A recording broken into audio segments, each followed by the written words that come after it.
So who here has heard of the Cass review? This was a review commissioned by the NHS a while ago. It finally got released, and it's pretty bad. It's probably going to be used to inform poor policy making in the United Kingdom for a while forward. It was a hatchet job. Yeah, no spoilers. Yeah, so in summary, it was a hatchet job. It's blatantly propagandistic. It's scarcely any more medically informed than anything you would have seen out of like American Republican legislatures trying to cobble together information to, ban gender transition or the recognition of trans people in schools. It's pretty dumb. Well, the whole thing is like 5 million pages, so we're going over the highlights here, okay? So they had a final report and an interim report that have been published, and there are some key findings here that we're going to go over. They also have a description of their research program, because this isn't just a single study. This is a whole review, They had a literature review. That's always fun. Quantitative research, You've got your research data link with RQ1 in it. That's great. And your qualitative research. A lot of the research that they have on offer is here published through the BMJ journals. They have systematic reviews of existing evidence. Spoiler alert, by the way, their conclusion on like hundreds of studies saying that transitioning helps trans people is that they're bad studies and don't count. Nitpicking and biased. Bye-bye. That's what they have to say. In addition to their systematic reviews, they also have this article, which we'll be going over. Got a lot of stuff here. Very fun. Now, as I said before, the entire report is like 350 pages, so I'm not going over that, okay? That's not like an Elon Musk deposition thing either, where you've got about 20 words per page. I mean, we're talking about a full, multiple people worked on over a long period of time kind of review. We're not doing that shit. However, thankfully, cooler people than us have done some summarization work. Cass, that's the person in charge of this, met with DeSantis over trans ban. Her review now targets England trans care. So the reason that this is so important to go over is because, for one, we always have to challenge pseudoscientific attacks on trans people. And for two, it has called for restrictions on social transition and says that transgender adults up to the age of 25 should have to go through children's services. So when they say that they want like better restrictions for children's trans care, they mean up to 25. With trans issues and trans issues specifically, and no other field of medicine specifically for that, the argument is, yeah, we just think that, the children should be handled with special care, by which we mean, people under 24. Yeah. Or under the age of 26, actually. Yeah, it's pretty bad. That explicitly makes it harder to transition smoothly. They want you to suffer. Okay. So anyway, on Tuesday evening, Dr. Hilary Cass released a final report commissioned by the NHS, widely expected to target gender-affirming care, which it did, calling for restrictions on gender-affirming care and social transition, and advocated for blocking trans adults under the age of 25 from entering adult care. To justify these recommendations, the review dismissed over 100 studies on the efficacy of trans care as not suitably high quality, applied standards that are unattainable and not required of most other pediatric medicine. Conducted in a manner similar to the anti-trans review by the DeSantis handpicked Board of Medicine of Florida, which Cass reportedly collaborated on, the report and its reviews are likely to underpin further crackdowns on trans care globally. I heard the right just misrepresented the study. No, that's a narrative that a lot of people are going to push. That's tantamount to saying, hey, did you know Jordan Peterson or Andrew Tate isn't as reactionary as you think? There are basically the attitude taken by the report is over and over and over again. It hand wrings about a lack of sufficient evidence, but then with no evidence makes assertive claims about how we should treat transgender healthcare. So hundreds of studies that affirm its validity aren't high enough quality and therefore can't be considered. But off of a whim, the author of the Cass review will say things like, there's biological evidence that boys and girls have preferences for like trucks and Barbies, respectively. So a lot of the positive assertions of the review are made with minimal evidence, like maybe some circumstantial evidence, but like certainly not a huge body of it. Like the idea that you should have to like be treated as a child up till 25 when it comes to trans healthcare. Like, based on what? Why would you make that prescription? What is that based on? Well, it's based on vibes. But when it comes to all the studies supporting trans people, well, those don't count. You know, it's kind of like that. I actually think that a close comparison that you could make is to the bell curve. Has anyone watched the Sean video on the bell curve? The people who like the bell curve are neo-Nazis. But if you read the bell curve, it's filled with hemming and hawing and, oh, there's not enough evidence to say this. Oh, the evidence doesn't support this. Oh, if you believe the case for this or that or the other is definitively made in this book, then you have not sufficiently read it or something. When you read the bell curve, it comes across as being very moderate and measured.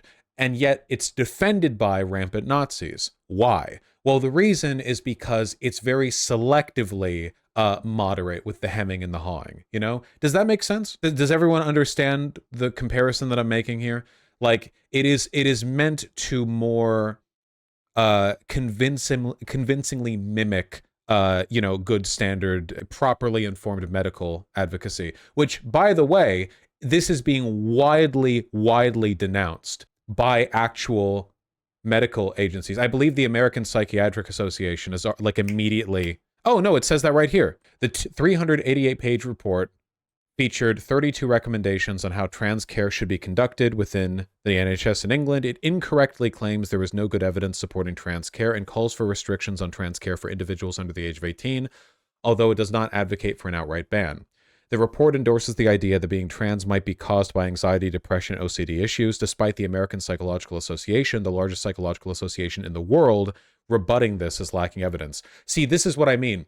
The Cass report will offhandedly and flippantly dismiss tons of evidence against its claims, but then, just like, oh, maybe it's this. Like, you don't need evidence to say, like, oh, maybe the trans kids are actually just autistic. They can just say that, It also claims that trans individuals can be influenced into being trans, a nod to the discredited theory of social contagion and rapid onset gender dysphoria rejected by over 60 mental health orgs.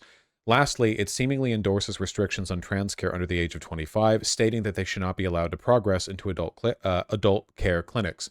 Now, again, if you read the way the Cass review describes itself, this is the website that's been made for the Cass review, for this big anti-trans screed. Independent review of gender identity services for children and young people.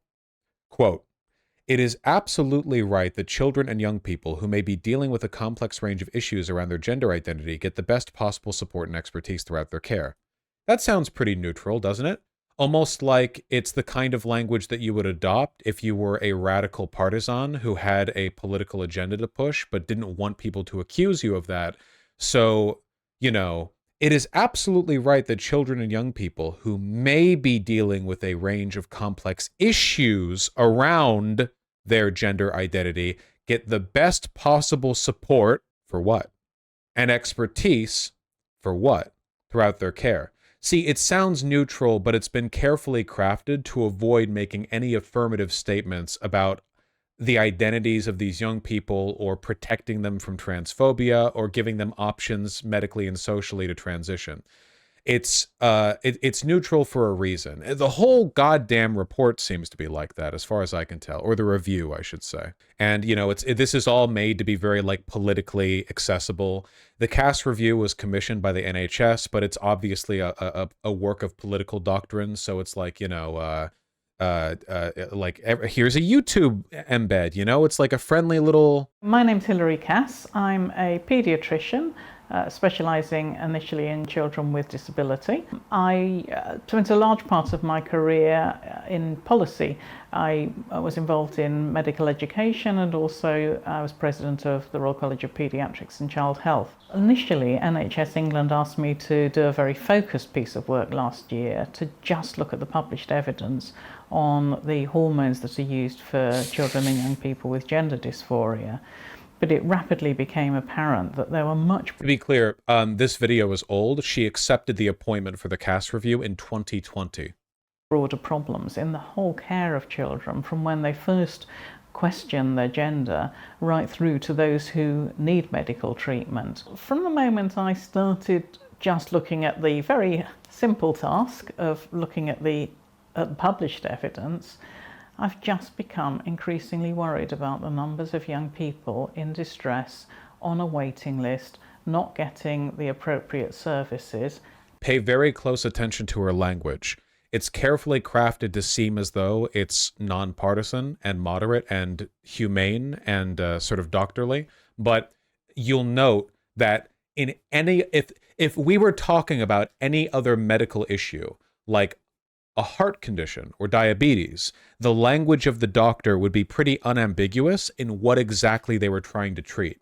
It wouldn't be multiple minutes of make sure that children with diabetes or children who are suffering with issues surrounding diabetes receive the best care. You would have some kind of specific like, yeah, the diabetes is bad actually. You know, like, yeah, by the way, the diabetes is bad, to be clear. Like, any kind of indication whatsoever. But you listen to the language, you know? Again, very carefully practiced. At risk.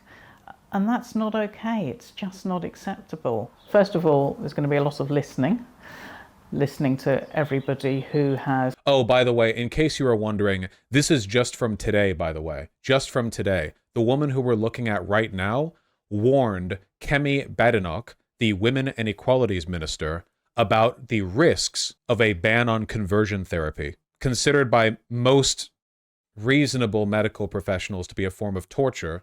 This woman was like, hold on now. In an interview with The Guardian, Cass said that she had, quote, really clear with the government that any legislation would have to take inordinate care to not make workforce problems worse than they are. So she just finished putting out a 4-year review making prescriptions of the NHS with regards to restricting trans care, but then someone advocates banning conversion therapy, and she's like, whoa, careful about making any legislation that would make workforce problems worse than they are. Her review found that medical professionals have expressed concern about potential accusations of conversion practice, noting they were also concerned about the interpretation of potential legislation conversion practices. So this extremely neutral, measured language is being expressed by a woman who, after publishing the review that we are currently looking at, went on to say, wait, you can't ban conversion therapy.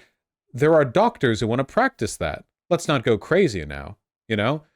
I want to dispel any like myth of political neutrality here. You know, she came into this with a bias. She noted in her review, Cass said professionals supporting young people with gender incongruence or distress, that's the language, gender incongruence or distress, you know, suffering from the mental illness that makes you think that you're not the gender that you are, that they were overshadowed by an unhelpfully polarized debate around conversion practices. She's literally doing the, like, conversion therapy equivalent of a scientific racist saying that, like, you know, skull measuring still has some kind of validity. She is fully defending conversion therapy here, which is torture. Gender incongruence could also mean gender nonconformity, or it could also mean nothing at all. And that's the point. Experience, either as a young person, a family member, or a professional in the field. Secondly, we're going to be reviewing the existing evidence. And thirdly, we're going to be filling, as best we can, gaps in that evidence with our own research. And then we have to bring all those strands together through a series of consensus roundtables to get some answers. Again, defends conversion therapy. We know where she is. I can't really think of a time to insert this, by the way, but I do think it particularly funny in case you're wondering just like what the vibes are in the full report. Apparently, at one point, while describing non-binary young people, they didn't, like, I don't know, feel like having any actual people. So there was an AI-generated image that they used in the report to, like, as a stand-in. Non-binary is when you dye your hair, you see. A bit on the nose, yeah. Well, I'm pretty sure this is like a middle schooler. Thought we weren't doing AI this stream? Yeah. Here's the Labor Shadow Health Secretary saying he and Labor's on board with it. Yep. The Labor Party Shadow Secretary of Health has agreed to. Even UK Stonewall has agreed to it. The government must now immediately act, but if they do not, the next Labour government will work to implement the expert recommendations of the Cass Review to ensure that young people are receiving appropriate and high-quality care. I want to thank Dr. Hilary Cass and her team for the thoughtful and thorough way in which they've undertaken their work, given the vulnerability of the young people concerned and the complexity of the, again, vulnerability, complexity of the issues. None of the language actually affirms the existence of trans people. It's all crafted. It is vital that our politics takes an equally thoughtful and thorough approach. I'm committed to working constructively with the Health Secretary to put children's health and well-being above the political fray. Is this mass hysteria? Yes. It's the gasp of a dying empire. Americans don't care this much about trans people. It's the obsession of the British public because there's nothing else going on over there. It's an empty, dead country. There is no future for the United Kingdom. Stonewall's statement on the Cass Review. What is important above all is that trans and gender diverse children get the quality health care that they need and deserve. The Cass Review can play a vital role in achieving this aim if its recommendations are implemented properly. From stonewall.org.uk. We urge NHS England and policymakers to read and digest the full report and consider Dr. Cass's plea to remember the children and young people trying to live their lives and the family/carers and clinicians doing their best to support them. So yeah, with all that, I guess we can take a look at the review a little bit, just a little bit. So first, I think we should take a look at the summary given of the publication of the final report right here, which talks about context, something this channel loves very, very much, and overview of key findings, which is important. Those are sort of the big kickers that we're going to take a look at, all right? So, exploration of identity is a completely natural process during childhood and adolescence and rarely requires clinical input. However, over the past 5 to 10 years, the number of children and young people being referred for NHS support around their gender identity have increased rapidly. As a result, young people are waiting several years to receive clinical support, and during this time, they and their families are left to make sense of their individual situation, often dealing with considerable challenges and upheaval. Damn, sounds like a problem with the NHS being torn apart and privatized then. Don't see how that's an issue with trans people. There has been a similar pattern in other Western countries, with clinicians noting not only the rising number, but also a change in the case mix of the young people seeking support. There have been many more birth-registered females being referred in adolescence, marking a shift from the cohort that these services have traditionally seen, that is, birth-registered males presenting in childhood, on whom the previous clinical approach to care was based. Remember how a lot of the fear-mongering in the UK about trans youth was a rise in the number of trans men? Clinicians also noted that these young people often had other issues they were having to manage alongside their gender-related distress. I'm going to use that tone of voice whenever we come across a euphemism that carefully avoids validating the existence of trans people. The independent review set out to understand the reasons for the growth in referrals and the change in case mix, and to identify the clinical approach and service model that would best serve the population. To provide an evidence base upon which to make its recommendations, the review commissioned the University of York to conduct a series of independent systematic reviews of existing evidence and new qualitative and quantitative research to build on the evidence base. Dr. Cass also conducted an extensive program of engagement with young people, parents, clinicians, and other associated professionals. Okay.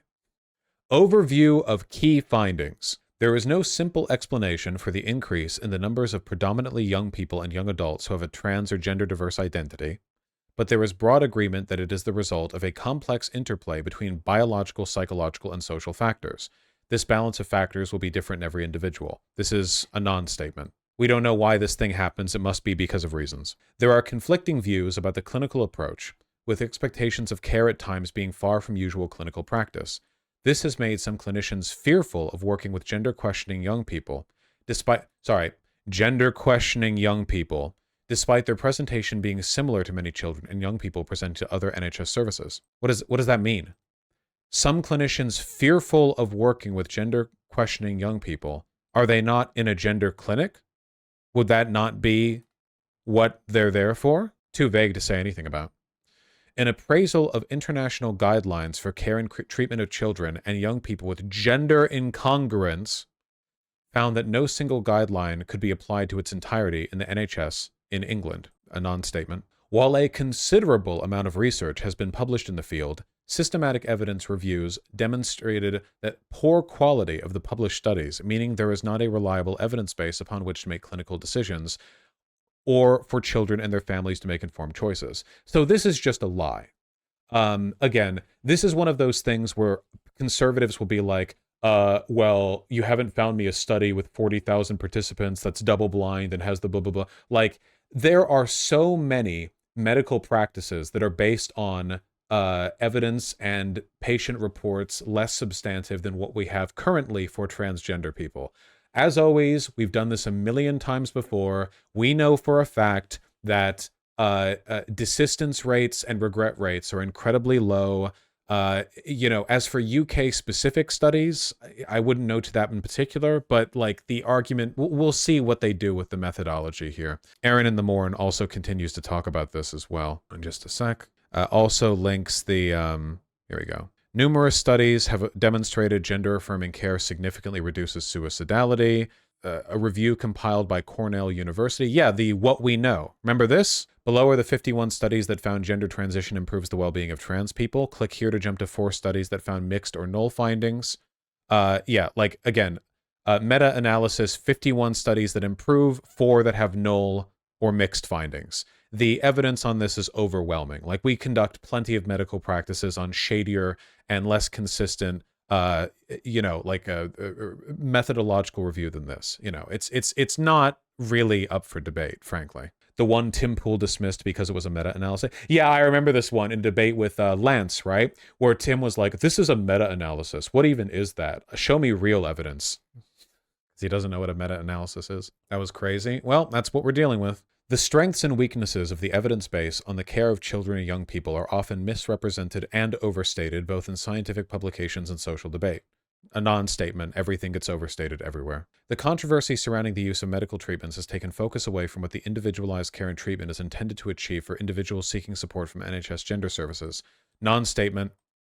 Notice how all of these so far are basically just like, none of these statements are I know this is the key findings and not the recommendations, but notice how these are like, yeah, it's banal corporate speak, because the goal here is to dismiss all existing evidence in favor of like nobody knows what's going on actually, so here's why, and then the prescriptions come about, here's why we should do this. The rationale for early puberty suppression remains unclear.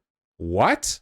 With weak evidence regarding the impact on gender dysphoria, mental or psychosocial health. The effect on cognitive and psychosexual development remains unknown. Incorrect? There are studies on puberty blockers?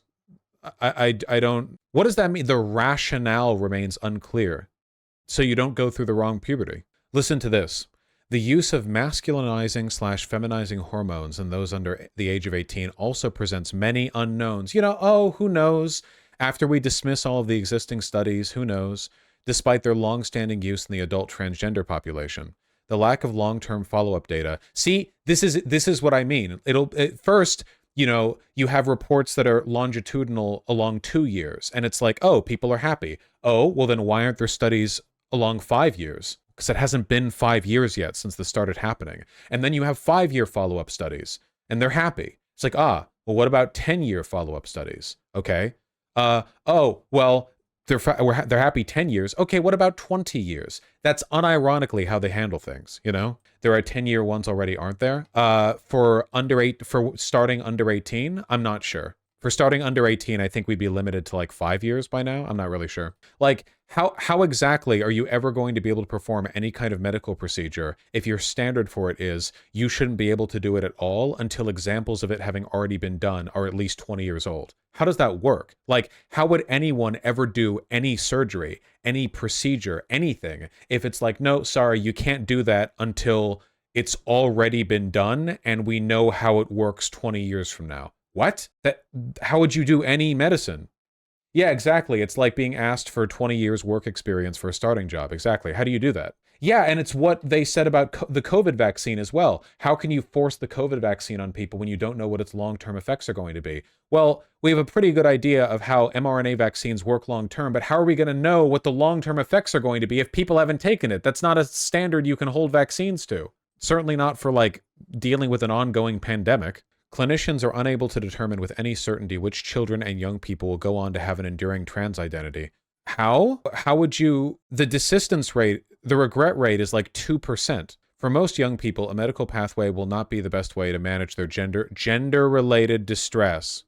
For those young people for whom a medical pathway is clinically indicated, so for most young people, a medical pathway will not be the best way to manage their gender-related distress. This is a signal towards that bullshit study that said that like 90% of young people who are trans don't stay trans, but what it actually assessed was cisgender people. And the finding was, yeah, did you know we asked a bunch of cisgender people who, like, I don't know, are a little bit gender nonconforming, how they feel, and then we went on 20 years and saw if they were still trans. And like, because they weren't looking at trans people or even people who thought they had gender dysphoria, you know, like most people aren't trans. Wow, what a shocker, you know? For those young people for whom a medical pathway is clinically indicated, it is not enough to provide this without also addressing wider mental health or psychosocially challenging problems. This is that bullshit again. Oh, you think you're transgender, but you also have anxiety? Well, we can't address you being trans until we deal with the anxiety. Are you sure? We have to cure... Well, what if you being depressive or anxious is being caused by gender dysphoria? Well, then I guess you're... Because the NHS won't sign off on anything medical as long as you have any other mental health problem. Like, there are conservatives who want to do this in America, too. They've done this, or they've tried to do this. The argument basically being, if there is any symptom comorbidity, if there's anything else that you're dealing with, it must be because of that. Oh, and God forbid you have autism, too, because they've also argued that it might not be that you're trans, you might just be autistic. Well, how the f*** do you disprove that one? Exactly. You can't cure autism. It can't go away the way depression and anxiety theoretically can, though in practice they're usually just symptoms you manage and improve with over time. So I guess if you're autistic, you just can't be trans because you can never prove that you... Yeah, you know, in a way, it's actually really similar to medical fat phobia, where being very fat can indeed be an impediment to your health, but there are doctors who will see that you're fat and just won't even bother addressing any other medical issue that you have because you're fat. They'll say, like, you'll go in there with, like, you know, any number of internal injury or disease or whatever, and you'll be like, yeah, I have this specific problem. They'll be like, yeah, just lose weight. And it's like, okay, so like, give me like 3 years, then I'll come back from my exploding pancreas, you know? Okay, great. Innovation is important if medicine is to move forward, but there must be a proportionate level of monitoring, oversight, and regulation. There's no innovation being done here. The effects of puberty blockers and hormones have been like known for decades. That does not stifle progress while preventing creep of unproven approaches into clinical practice. Innovation must draw from and contribute to this evidence base. Notice how this final point right here is literally saying, yeah, we do need innovation and we do need to be able to try new things. Also, like, if you're under 25, you get recommended in childcare, and children shouldn't have access to puberty blockers or hormones. No innovation. It's all a lie. And now the overview of recommendations, which is where we get to the prescriptive statements. We'll see how nothing these statements are. The recommendations set out a different approach to healthcare, more closely aligned with usual NHS clinical practice that considers the young person holistically and not solely in terms of their gender-related distress. The central claim of assessment should be to help young people thrive and achieve their life goals. Again, the language here. Nobody would say that if a kid comes in with a broken arm, that thriving and achieving their life goals should be the central concern of the doctor. It should be to heal them of their injury. But using prescriptive language like that would imply that there's something the doctor can do to help the gender distress. What could a doctor do to help with that? Hormone blockers, and HRT. That's what a doctor can do. We're not talking about therapists here. We're talking about clinicians at the NHS. The only things a clinician can do to address this are to be a pathway towards proper gender-oriented medical care. So to imply that the NHS clinical practice might lead these doctors to actually do something is to imply that they should be allowed to provide hormones or puberty blockers, which they don't want. Services must operate to the same standards as other services seeing children and young people with complex presentations and/or additional risk factors. Nothing statement. Expand capacity through a distributed service model based in pediatric services and with stronger links between secondary and specialist services. That could potentially be good. That's probably a good idea in general. Children/young people referred to NHS gender services must receive a holistic assessment of their needs, non-statement, to inform an individualized care plan, non-statement. This is obviously the case. All doctors already believe this. No doctor thinks, yes, when a new patient comes in, I must not adjust my care to their specific needs. Nobody disagrees with this. It's a nothing statement. This should include screening for neurodevelopmental conditions, including autism spectrum disorder and a mental health assessment. That's right. For the gender clinic, unlike every other medical need you might get addressed at the NHS, you need to have a full mental health screening and an autism diagnosis check first, you know? All this is going to do is lead young people to hide symptoms of their depression, anxiety, and autism in an effort to get the care they desperately need. All this is going to do is make things worse. This is incentivizing people to never get a diagnosis for autism, depression, or anxiety because they will know that if they do, the gender services clinic will never prescribe them until they're 25. Hormone blockers, or HRT. Standard evidence-based psychological and pharmacological treatment approaches should be used to support the management of the associated distress from gender incongruence and co-occurring conditions. Associated distress from gender incongruence and co-occurring conditions, i.e., even though it's a gender clinic, all of a sudden, by the way, I like how these gender clinicians, like Cass has said, you know, we shouldn't overly stress the workers of the NHS, but now these gender clinicians also need to be managing anxiety, depression, and autism. Like, that's also something they need to be not only screening for, but addressing. You know, every gender clinician needs to spend like a minimum of 6 years convincing a patient that they're actually just autistic before they can be allowed to get on HRT. You know, in the NHS, getting hormones is a lot like converting to Judaism. You know, the rabbi is supposed to decline you conversion 3 times before you're actually allowed in. It's a lot like that, except instead of 3 times, it's for 8 years, you know? Including support for parents/carers and siblings as appropriate. By the way, does that sound strange to you? Standard evidence-based psychological treatment should be used to support the management of gender incongruence and co-occurring conditions, including support for parents, carers, and siblings as appropriate. Really? So that's also on the docket now. You think you might be trans, and the clinician is like, oh, we have to check for anxiety and depression and autism, and also let's talk to your parents and siblings. Let's make this a whole family event, you know? Let's bring everyone down here. This definitely is an effective and efficient way of using the NHS's already overstrained resources and not just an insane wall that we're constructing in order to erect barriers, you know, between trans youth and any kind of medical care, you know? Like, why not? Yeah, why not bring the whole family down? Why not? Services should establish a separate pathway for pre-pubertal children and their families.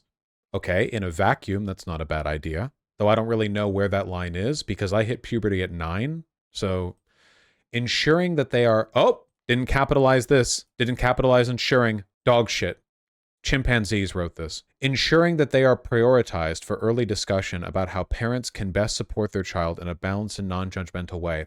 This is a normal thing, by the way, for any kind of like youth care. I don't think there's anything innately wrong with it, right? Like involving the parents at some level. Like if you've got like a 10-year-old going in for stuff, of course the parents are going to be talked to about stuff, you know? That's fine. So let's see how this continues. When families/carers are making decisions about social transition of pre-pubertal children, services should ensure they can be seen as early as possible by a clinical professional with relevant experience. That's odd. I think that young people should be seen as quickly as is possible for this kind of care. But why would social transition be a flag that would get you priority screening? That just seems odd to me, you know? uh, just a little bit strange. NHS England should ensure that each regional centre has a follow-through service for 17 to 25-year-olds, either by extending the range of the regional children and young people service or through linked services to ensure continuity of care and support at a potentially vulnerable stage in their journey at 25 years old. 25. You could have joined the military. When do you join the military? Can you join it at 16 or 18 in the UK? I know that you can do that stupid like school military program earlier than that as well. 16? 9 years ago, you could have been off in Afghanistan or whatever. I don't 18 for combat. Okay, 16 for training, 18 for combat, whatever. Yeah. 7 years ago, you could have been off in Afghanistan. You could have been having pints for nearly a decade. But at 25, your vulnerable journey, the stage in the journey. There needs to be provision for people considering detransition. In a vacuum, this isn't bad, recognizing they may not wish to re-engage with the services whose care they were previously under. Excuse me? What is that implying? A person wants to detransition, but if you're specifically stating they might not want to re-engage with the services whose care they were previously under, the implication is the reason they're detransitioning is because they were poorly treated by those services beforehand. The implication is you were failed by those services beforehand. Like they've been abused, traumatized, duped, which is not the case, but that's the conservative narrative about gender clinics at the NHS, that you have 12-year-old girls going in there saying, I like playing with fire trucks, and the doctor's like, ooh, so you do. That means you're a boy. Let's get you top surgery, even though you're prepubescent somehow. Let's just give you 2 scars and throw you along the pipeline. Ooh. And then when they detransition at 18, it's like, well, because they were mishandled, That's the narrative. This is a really weird thing to specify otherwise. A full program of research should be established to look at the characteristics, interventions, and outcomes of every young person presenting to the NHS Gender Services. So just by joining up for the NHS Gender Service, you're automatically opting in to all of your data being used for research purposes? That's kind of weird. I don't think that's normally the case for any other branch of medicine. Like, some demographic data is kept, to be sure, but like this sounds like a full research panel, You have to opt into that normally, but whatever. A puberty blocker trial previously announced by NHS England should be part of a program of research which also evaluates the outcomes of psychosocial interventions and masculinizing/feminizing hormones. Sure. The option to provide masculinizing/feminizing hormones from age 16 is available, but the review recommends extreme caution. Caution. There should be a clear clinical rationale for providing hormones at this stage. So remember, the language of the review is all, there's not enough evidence to say this, there's not enough evidence to say that, and yet somehow we have the research basis to make claims with this degree of severity. Why? Like dozens and dozens of positive studies neglected. But there should be a clear clinical rationale for providing hormones at this stage rather than waiting until an individual reaches 18. Every case considered for medical treatment should be discussed at a national multidisciplinary team, MDT. Sorry, you're 16, you're like an adult in the UK, I think, at 16. Sorry, if you want hormones, something for which there's plenty of positive evidence for, you need your case referred to a national.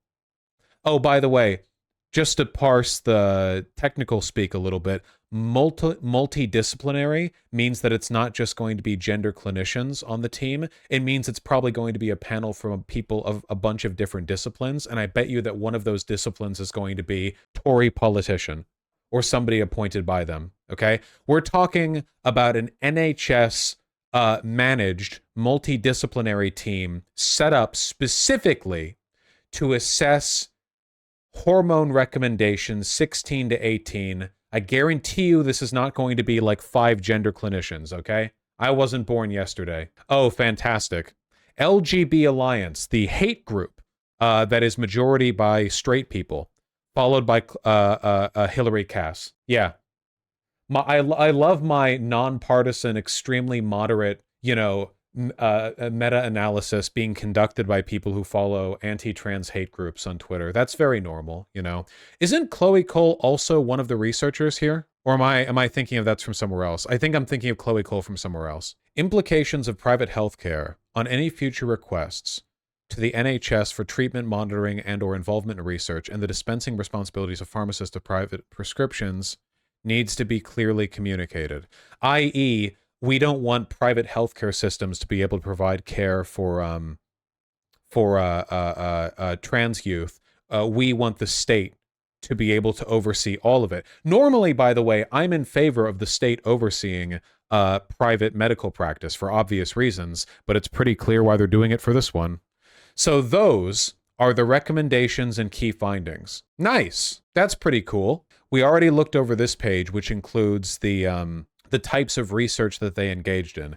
Now, personally, I don't feel a need to go over the specific research here because I think this is clearly horseshit from the forefront, you know? Like, I reject the idea that this is a legitimately constructed, neutral, scientifically minded, medically, intended research paper, right? I don't believe that. So, for the same reason that I don't think I should have to go through some like patriotic education source list at the bottom in order to feel that it's bullshit, I don't think I have to here either. But we're going to do it anyway, at least to the extent that we can, because if we went over all of the documentation from the CAS review, we would be here for multiple streams, and a lot of it would be boring, and a lot of it I wouldn't even be able to fully assess because it's, sort of meta literature analyst. Cass is almost certainly a pedophile. I'll believe that about anyone I disagree with. Quote, I still find this almost too upsetting to write down. Deluded girls having double mastectomies and losing sexual function before they've ever had an orgasm. Is that from her? I've heard that quote before. Was that from Cass? Oh, yeah. In her interim 2022 review. Oh, so she published that. Yeah, I doubt the scientific legitimacy of this. Oh, f*** off. The Telegraph. Come on. Well, I read the quote. Oh, yeah, the Labor Health Secretary retracted the comment, trans women are women, after the CAS review. Did she really? So in a published review, an interim review, that was the full review of which was commissioned by the NHS, she posted that she mourns the lost orgasms of prepubescent trans men. That's some... Okay, well... I think the quote was actually the journalist. No, I don't think it was, is the thing. Oh, no. You're correct. I didn't see it because it was phrased really, really, really weirdly. The sentence is structured in a way that sounds like it's a quote from Cass, but it's not. It just follows a sentence clause of Cass into the opinion of the person writing the article. So that then is the opinion of Alison Pearson, not of Cass. However, I'll still say that the research here is being, lauded by people who said the sort of things that I just said she said. So Cass's public Twitter account follows transgender trend. Nice. Labor's West Streeting no longer stands by statement trans women are women. Isn't it crazy how the Labor Party is already like 30 points ahead, and rather than like doing anything with that, all they're doing is saying like, hey, I know we're already 30 points ahead, but just to let you guys know, we hate trans people just as much as the Tories. This is why I really don't give a f*** who you guys vote for. It seems like the drain is being circled either way. The Labor Party doesn't believe in anything, so it's not like, I mean, they could just be Nazis. Who cares? Like, right? Like, why not? They don't believe in anything. Women are women, self-criticism and reflection. If you'd asked me a few years ago on this topic, I would have said, trans men are men, trans women are women, some people are trans, get over it, let's move on, this is all blown out of proportion. And now I sort of sit and reflect and think, actually, there are lots of complexities. Isn't that the problem, though? Absolute wretched spinelessness. There is, in my mind, not a single difference meaningfully between the Tories and the Labour Party, because the Tories don't, the Labour Party doesn't believe anything. The Tories do. The Tories are socially conservative, reactionary, pro-business, etc., etc. They're racist, too. They know what they stand for. What the f*** does the Labour Party stand for? They could be just as bad. They could be worse. Who knows? They don't believe in anything. By the way, in case you're wondering what the social fallout from the cast review has been, J.K. Rowling was gloating on Twitter the other day about how she'll never forgive Emma Watson and Daniel Radcliffe for supporting trans people. They can save their apology, she says, assuming that they will apologize to her. She's definitely not mad, by the way. That sentence was filled with so much red wine and regular whining, too. Why the fuck would they care? J.K. Rowling will never be able to get over the fact that she lost literally all of her professional friends by becoming a reactionary. All she does is tweet about trans people. That's it. That's literally all she does day by day. She's a billionaire. She wakes up, she does that, she falls asleep. She probably has other people wipe her ass so she has more time with her fingers on the keyboard. Are the Lib Dems the only trans-affirming UK party? They've been more consistent than the Labour Party, yeah. She probably feels they owe her loyalty too. They do. She does. She has explicitly agreed with people on Twitter who have said how dare they speak against you when you gave them their careers, you know? She's already done that. The Green Party is good as well. I don't trust Green parties in general, but maybe it is, you know? Anyway, this just describes the kind of research. Now, as for what we're going to look at, again, I'm not looking at every bit of research that they've done. However, we can look at this guideline or this publication, and we can look at their systematic reviews to get a feel for how they handle things. Does that sound good to you guys? Does that sound good? That sound good? Sound good? Good. Because I'm not doing any more than that. This is sickening for me to go over. These are systematic reviews of existing research concerning transgender people. Characteristics of children and adolescents referred to Specialist Gender Services, a systematic review. Database searches were performed on the 22nd of April 2022, with results assessed independently by 2 reviewers. Peer-reviewed articles provided at least birth, registered sex, or age referral were included. Demographic, gender-related mental health, neurodevelopmental conditions, and adverse childhood experience data were extracted. A narrative approach to synthesis was used, where appropriate proportions were combined in a meta-analysis. So what did we learn from this? 143 studies across 17 countries were included.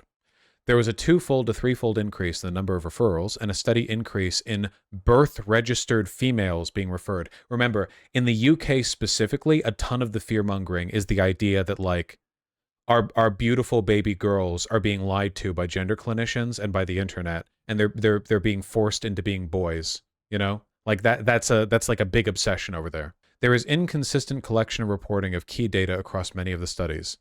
Approximately 60% of children/adolescents referred to services had made steps to present themselves in their preferred gender, socially transition. Just under 50% of studies reported data on depression and/or anxiety, and under 20% reported data on other mental health issues and neurodevelopmental conditions. Conclusions.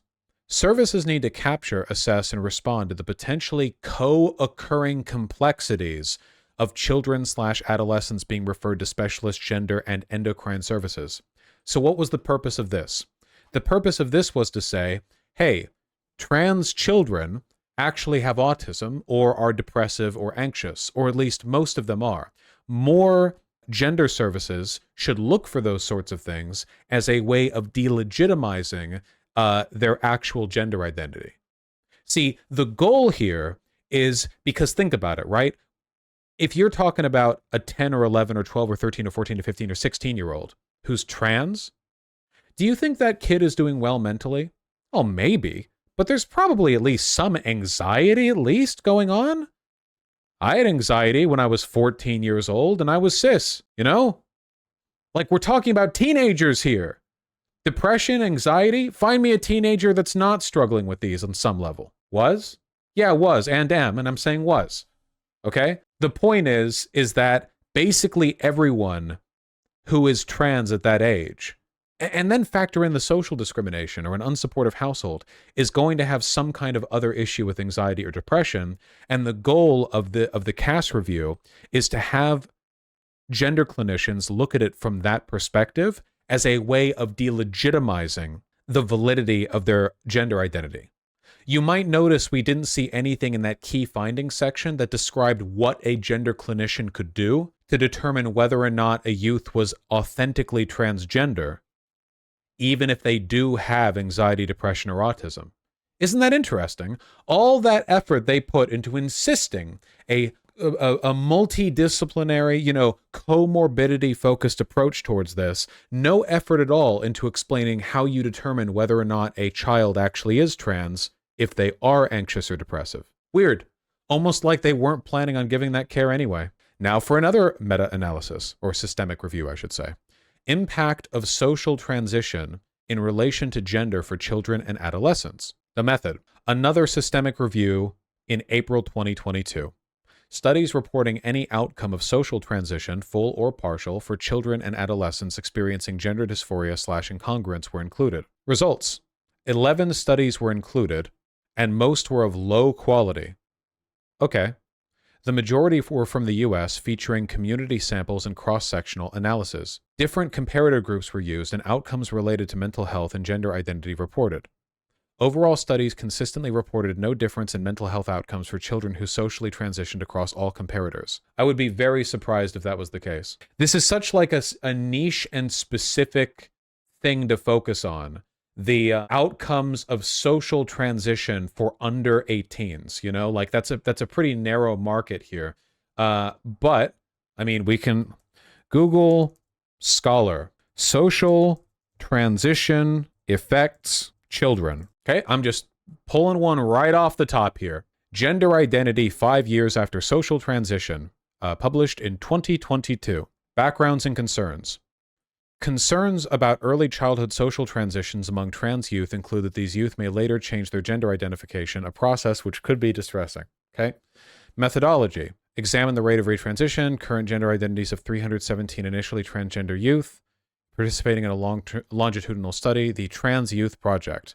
Okay? At the end of this period, most youth identified as binary transgender youth, including 1.3% who retransitioned to another identity before returning to their binary transgender identity. Wow.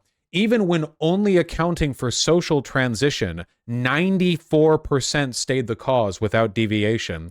1.3% returned after identifying as another identity. 7.3% had retransitioned at least once. Only 2.5% identified as cisgender. Okay, these results suggest that retransitions are infrequent. Okay, so this is more about the consistency and desistance rate than it is about whether or not there are good mental health outcomes. So that's good to know, right? I mean, the idea that desistance would be so low even when only talking about social transition? Existing research on the mental health correlates of social gender transition utilizes diverse methodologies. Words. A 2017 qualitative study of 5 parents of transgender girls between the ages of 8 and 11. Kuvalanka found that according to parents, social transition appeared to reduce distress and increase self-esteem and self-confidence among their children. Well, that's nice. Other reports from clinicians and parents following early childhood social transition have echoed similar findings, reporting improved mood in children and enhanced peer and caregiver relationships, as well as being viewed as protective for the child's happiness and well-being. Oh, well, I guess these are all low quality. These are admittedly smaller studies, but keep in mind that this CAS review thing, abomination, said difficult to assess due to small volume and low quality of research. Don't you think it would have been a little bit more scientifically valid for them to say, existing research indicates a positive trend, but we have questions about the quality and applicability of that research. That's what an actual researcher would do, by the way. If you're doing a review of existing research, you don't just say, it's difficult to assess, it's difficult to know. You say, existing research indicates X. However, more research is needed. That's what actual scientists do, by the way. And I would know because I've seen plenty of these weaselly papers before, you know, the ones written for political effect rather than anything else. Yeah, and seriously, like if you want, you can look at literature reviews and get some evidence to that effect. Euphoria, trans children and experiences of prepubertal social transition. By the way, I'm just pulling these off Google. I'm not like searching for ones that agree with me. So far, I'm literally just going off the top links. Method, bleh. Conclusion. This qualitative research complements existing quantitative research on the importance of social transition, with childhood affirmation critical to the happiness and well-being of trans children. Yeah, didn't feel the need to even indicate the existing trend. Overall studies consistently reported no difference in mental health outcomes for children who socially transitioned across all comparators. I mean, I don't know. Maybe they should have Googled it. Reaching out to the CAS review to ask them if they Googled it. All right, well, that's the second that we're looking at. The next meta-analysis, or I keep calling them meta-analyses when they're not. Systematic review. The next systematic review. Psychosocial support interventions for children and adolescents experiencing gender dysphoria or incongruence. A systematic review. Methods. Review in April 2022 with results assessed independently by 2 reviewers. Wait, what are we assessing here? 10 studies were included. Half were conducted into the U.S. Most studies were of low quality. Most analyses of mental health and psychosocial outcomes showed either benefit or no change, with none indicating negative or adverse effects. See, there you go. This unironically is a better example of how you do it. You can say the existing research is not like extensive enough, though it is worth pointing out that while existing research on all of this as it applies to trans youth is relatively sparse, we have massive amounts of evidence to indicate that it's beneficial from people 18 and up, right? So if you think about it, if we have limited research indicating very positive outcomes for youth and extensive research indicating positive outcomes for adults, like, I don't know, that seems pretty good, right? Like, think about that in the context of literally any other element of medical science. Like, okay, we have some research for young people, but it hasn't been done on young people for that long, but we also have bunches and bunches from adults, and that's worked out well. Maybe that's something we should mention, maybe that's something we should factor in. Nah. Anyway, this one seems boring. Interventions to suppress puberty in adolescents experiencing gender dysphoria or incongruence, a systematic review. So here we are talking about puberty blockers. As with all of their other systematic... By the way, how much time are they spending on these systematic reviews for all of them to have been performed in April 2022? Like, is that not also a bit of a red flag? Really, you guys just knocked out 6 systematic reviews for an NHS commissioned paper that you wouldn't release for another 2 years in a single month. Really? Like, yeah, it's such a hack job, exactly. A systematic review, narrative synthesis, performed in April 2022. An adapted version of the Newcastle-Ottawa scale for cohort studies was used to appraise study quality. Only moderate quality and high quality studies were synthesized. The preferred reporting items for systematic reviews and meta-analyses reporting guidelines were used. 11 cohort, 8 cross-sectional, and 31 pre-post studies were included. 1 cross-sectional study was high quality, 25 studies were moderate quality, and 24 were low quality. I wonder if we could, if I had the time and I cared, which I don't, going over and seeing, coincidentally, the 24 that were low quality were the most, positive on youth puberty blockers. Synthesis of moderate quality and high quality studies showed consistent evidence demonstrating efficacy for suppressing puberty. Whoa! Height increased in multiple studies, although not in line with expected growth. Yeah, you're suppressing puberty. Multiple studies reported reductions in bone density during treatment. Oh, we're doing this shit again. The bone density thing, this is such a niche, marginal thing. The bone density problem addresses itself if you just take the hormones. You're not supposed to just take puberty blockers and not take hormones. You suppress the puberty and then you take that's the whole point. And if you just stop taking the puberty blockers, you get the regular hormones from the endocrine system kicking into gear, Limited and or inconsistent evidence was found in relation to gender dysphoria, psychological and psychosocial health, body satisfaction, cardiometabolic risk, cognitive development, and fertility. Well, I can give you the answers to a lot of these. Taking puberty blockers won't solve gender dysphoria because all puberty blockers do is prevent puberty. They don't make any prescriptive changes to your body. If a person has gender dysphoria as a prepubescent, that's not going to be affected by taking hormone blockers because all you're doing is preventing something they don't want to happen. The gender dysphoria is caused by their feelings about their body now, so it wouldn't affect that. Likewise with body satisfaction. How would body satisfaction be improved by hormone blockers? It's keeping the body you have. If a person is dissatisfied with their body as it is now, and then they take the hormone blocker that prevents your body from changing, why would that improve body satisfaction? All that's doing is preventing it from getting worse. This is like asking if people's mental health or well-being improved after getting put on the machine that prevents their disease from getting worse. It's still the thing they're upset about is still the same. The people who take hormone blockers don't want to stay prepubescent forever. They just don't want to experience the puberty their body was going to go through anyway. I can't really speak to cardiometabolic risk, but please keep in mind that puberty blockers were taken by precocious puberty sufferers in the 80s onward, and I really think that if cardiometabolic risk was a significant factor, we would know about it, because this medicine has been in use for decades. It's only gotten controversial now that we're using it for trans people. Cognitive development, this is in reference to that horseshit fear-mongering belief that blocking puberty makes you stupid. It doesn't. There were studies that found that for cisgender children who had precocious puberty, like they were getting puberty at like 6 or 7, which is too early to be having puberty, puberty accelerates development, including cognitive development. So what they were finding was cis children who experienced precocious puberty had their IQ rise faster. But that wasn't because they were just innately smarter. It was because they were tapering off sooner.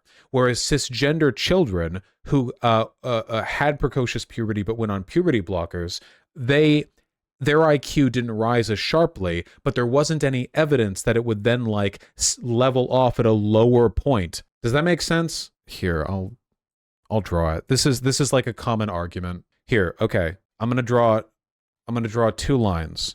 Okay, is that okay? Here, okay. The red line is precocious puberty without puberty blockers, and that's like cognitive development. Okay, the blue line is precocious puberty with puberty blockers. So yeah, like that. See, there you go, right there. So during this time period right here, there were studies done which led people to ask, do puberty blockers make you stupider than you would be otherwise? You understand? That was what the studies were on. But the studies showed that as time went on and the puberty factor leveled out, both with or without puberty blockers, the IQ averaged to the same point. Does that make sense? Okay, just making sure. Oh, and for the last point, fertility. I'm going to blow your guys' minds. Yeah, taking puberty blockers suppresses fertility. That's kind of the point. Yes. Look at the dishonest way they summarize this, by the way. There is a lack of high-quality research. No conclusions can be drawn about the impact on gender dysphoria, mental or psychosocial health, or cognitive development. No conclusions can be drawn because they're dishonestly assessing it for the wrong things. Puberty blockers aren't meant to cure dysphoria. They're meant to give you time to make a decision about whether or not you want to get on hormones. Bone health and height might be compromised during treatment. See, like they're willing to make prescriptive statements, even with the maybe. Notice that? No conclusions can be drawn about these factors we've decided to arbitrate over. Bone health and height may be compromised. You know, we won't make a statement about anything without conclusive evidence. 5 million studies saying that transgender healthcare works? No. Those weren't high quality enough. But, you know, something may be bad, so we're going to include that in the conclusion. Is everyone who's watching, is everyone understanding why I'm trying to explain how this is dishonestly constructed? You get me, right? Like, it's not just the central premise is faulty or the conclusions are faulty. This entire thing was set up as a hack job by partisans, by people who, again, the person who led, Dr. Cass, the person who led this, today is in the newspapers defending conversion therapy. She follows hate groups on Twitter. This is not a neutral medical report. Masculinizing and feminizing hormone interventions for adolescents experiencing gender dysphoria, a systematic review. Let's just skip right to it. 12 cohort, 9 cross-sectional, and 32 pre-post studies were included. 1 cohort study was high quality. Oh, I bet. Other studies were moderate or low quality. Synthesis of high and moderate quality studies showed consistent evidence demonstrating induction of puberty, although with varying feminizing/masculinizing effects. Yeah, obviously, that's how regular puberty works too. that's how normal puberty works too. Not every guy ends up looking like me, and not every girl ends up with double D's. What if like? Okay. There was limited evidence regarding gender dysphoria, body satisfaction, psychosocial cognitive outcomes, and fertility. Guys, I literally have this in my research document. This is in the like Cornell What We Know meta-analysis, we know for a fact that people are satisfied with the results of their hormones. Like, I'm not even for youth studies, okay? We know that. Like, it's such a waste of time when we know they're like dishonestly summarizing things. Yeah, this isn't new. Evidence from mainly pre-post studies with 12-month follow-up showed improvement in psychological outcomes. There you go. Even they can't deny it. Inconsistent results were observed for height/growth, bone health, and cardiometabolic effects. Most studies included adolescents who received puberty suppression, making it difficult to determine the effects of hormones alone. Yeah, no shit. Why would youth receive only HRT when they're still going through hormones? Like, why would a assigned male at birth person, a trans girl, going through male puberty, just get estrogen? Obviously, you would suppress the androgen as well. Like, conclusion, there is a lack of high-quality research assessing the use of hormones. Moderate quality evidence suggests mental health may be improved during treatment, but robust studies still required. Again, look at the bias in their language. There might be some evidence of mental health improvement. There's tons of it. But robust study is still required. For other outcomes, no conclusions can be drawn. Again, like, everything good is either non-existent or downplayed. Everything bad is either fabricated or overstated.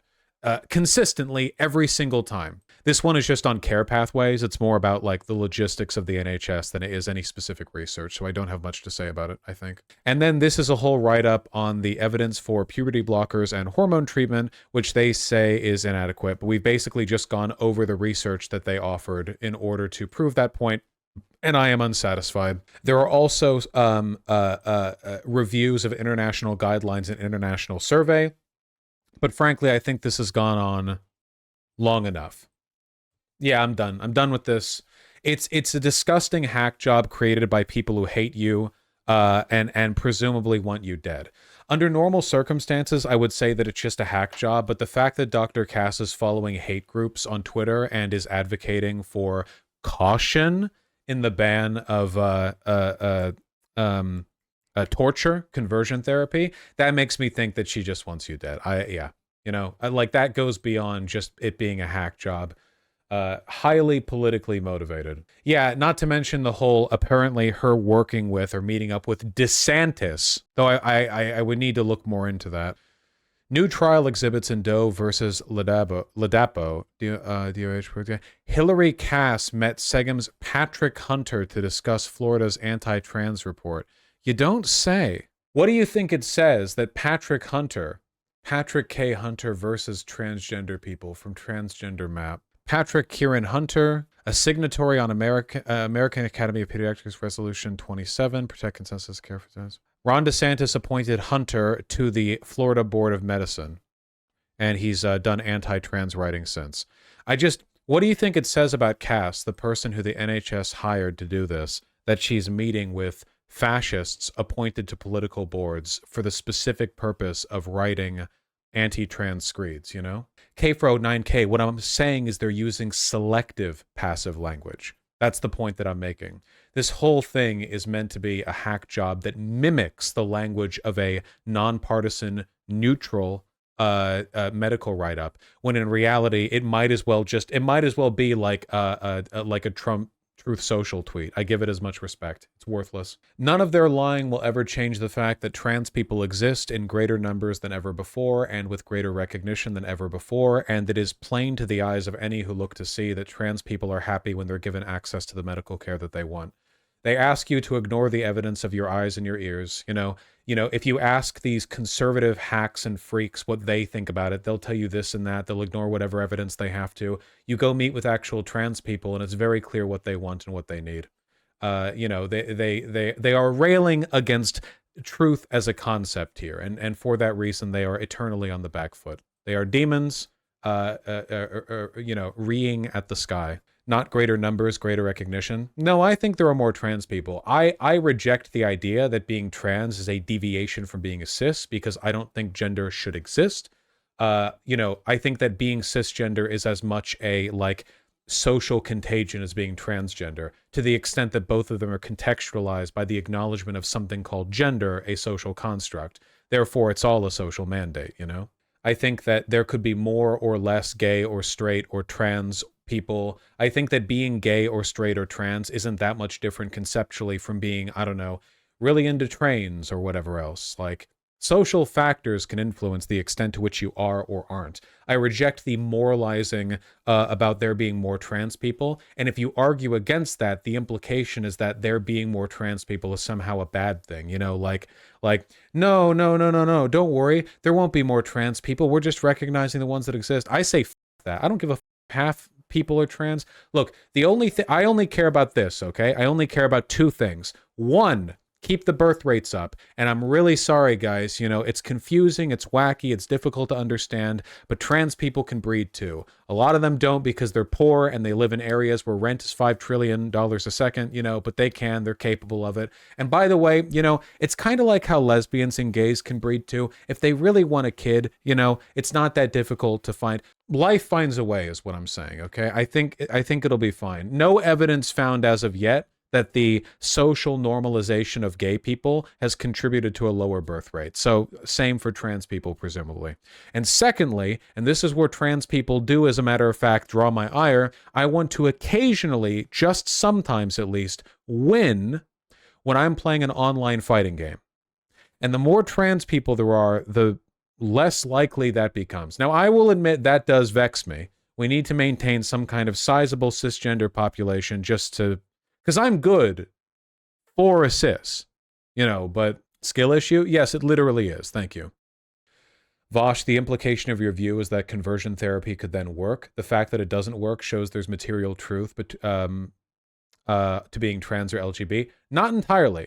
A good question and one worth responding to. For one, just because somebody is made something by social factors doesn't necessarily mean they can be tortured out of it. For example, what torture could make me not like trains? Me liking trains is a product of my social environment. Obviously, trains didn't exist 300 years ago. If I was born 300 years ago, I couldn't have liked them. It's not a product of my biology. Only the existence and exposure of trains could make me like them. What torture could make me not like them? See, the brain just doesn't work that way. Also, the implication of conversion therapy is that, you know, there's any worth or value in the conversion, which is what I reject, of course, fundamentally. Even if you could make a transgender person cisgender through the mildest of torture, or not even torture at all, why? Why then would we? Who cares? Why would we want to? Who cares? So you're saying you got to get them when they're young? I think the most effective way of preventing me from having ever liked trains would have been to have kept me from ever learning about them. And much in the same way, I think you could probably reliably prevent young AMAB people from becoming trans girls by making sure they never see or hear about a girl. So get on it. You know, just their whole lives, you know? Just, yeah. Gonna turn all of society into one of those like Eastern Orthodox monasteries where like a bunch of men live up on a hilltop in Greece and like never leave or ever see women. There are some Orthodox monasteries that are so patriarchal they don't allow women onto the premises, and they'll actually kill female animals. Like if they'll have, if they find out like an animal that's kept there is female, they'll maybe they only used to do that and they don't now. But yeah, they're living in constant contemplation of you know, masculinity. They be big up there, right? They be big there, right? You can visit if you're a guy. Yeah, Mount Athos. Women are prohibited from entering the area governed by the monastic community of Greek law. By the way, Greek law backs this up. It's not just monastery law. And by religious tradition. There you go, lads. This is where you can prevent transgender women from existing. If you take a young boy here and raise them up here, they cannot become trans. They will never know about woman. What's their policies on trans guys? Well, it's the Greek Orthodox Church, so probably not good.